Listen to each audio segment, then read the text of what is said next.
हम एक वचन पढ़ेंगे सभोपदेशक 1 अध्याय उसका 18 नंबर वचन। यहाँ लिखा है, क्योंकि बहुत बुद्धि के साथ बहुत खेद भी होता है, और जो अपना ज्ञान बढ़ाता है वह अपना दुख भी बढ़ाता है। हम परमेश्वर को धन्यवाद दें इस वचन के लिए।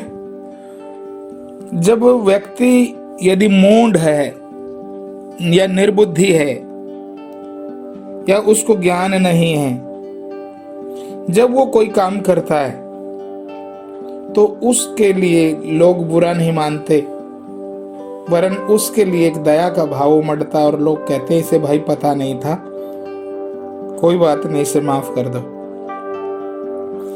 लेकिन जब कोई बुद्धिमान होता है और उसके पास अधिक बुद्धि है तो वो अधिक बुद्धि के साथ जीवन जीता है, और बुद्धिमान होते हुए जब वो गलतियां करता है तो उसको बहुत सारे लोग डांटने वाले मिलेंगे, और जब वो किसी काम को बिगाड़ेगा तो बहुत लोग कहेंगे कि भाई तूने ये काम बिगाड़ा, तूने ऐसे क्यों किया, तुझसे तो ये उम्मीद नहीं थी, तू यार पढ़ा लिखा बुद्धिमान ज्ञानी आदमी समझदार था, तूने ऐसा क्यों किया।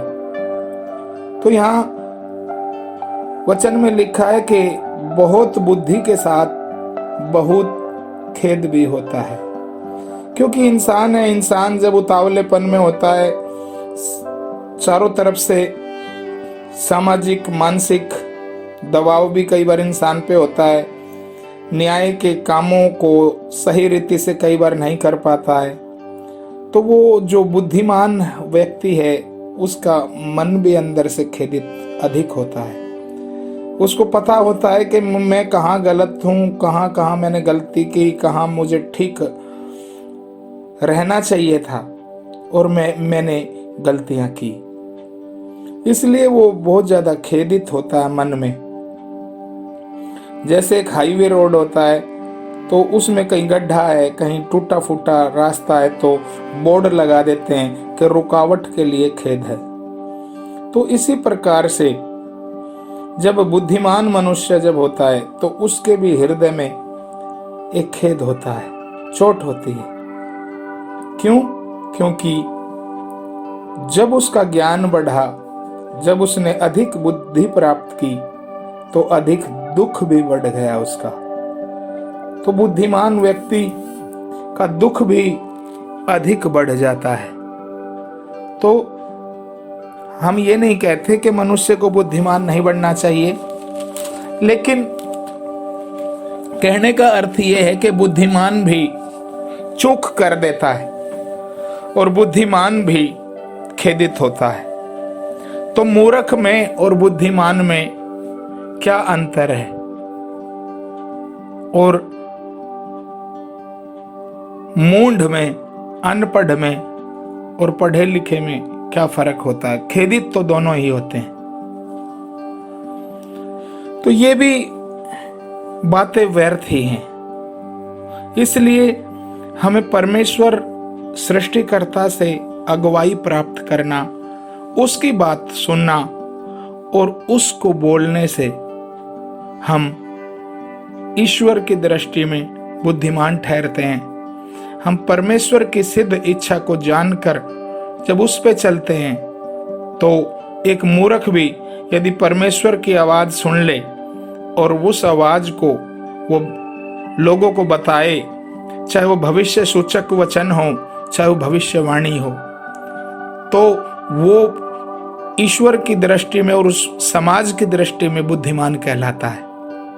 तो कहने का अर्थ यह है कि इस पृथ्वी पे मनुष्य अपनी बुद्धि पे घमंड ना करे। परमेश्वर के वचन में लिखा है कि बुद्धिमान अपनी बुद्धि पे घमंड ना करे, ना वीर अपनी वीरता पर घमंड करे, ना धनवान अपने धन पर घमंड करे। यदि घमंड करे तो एक ही बात पे करे कि वो परमेश्वर को जानता है, उद्धारकर्ता परमेश्वर को पहचानता है। धन्यवाद प्रभु यीशु के नाम में मैं प्रार्थना करता हूँ उन सब लोगों के लिए जो अपने दृष्टि में बुद्धिमान है। परमेश्वर उन पे दया कर, वो तेरी सच्चाई को जाने, उनके मन खुमार से भरे हुए ना रहे, उनके भी हृदय में खेद और दुख और परमेश्वर चोट है, उनकी भी चोट को ठीक कर प्रभु। अधिक बुद्धिमान अधिक खेदित भी होता और अधिक ज्ञानवान अपना अधिक दुख भी बढ़ा देता है, ये वचन में लिखा है प्रभु यीशु। इसलिए उन बुद्धिमानों पर भी दया कर जो बुद्धिमान अपनी दृष्टि में अपने को समझते हैं लेकिन बुद्धिमान है नहीं। प्रभु हम तेरा धन्यवाद करते, दया कर ऐसे ऊपर प्रभु, उनके मन के का अंधेरा दूर हो और आत्मिक जागृति खुले। जो बुद्धि स्वर्ग से, जो ऊपर से आती है, वो बुद्धि उनको मिले ताकि अपने सृष्टिकर्ता को जान सके। यीशु के पवित्र नाम में ऐसा ही हो।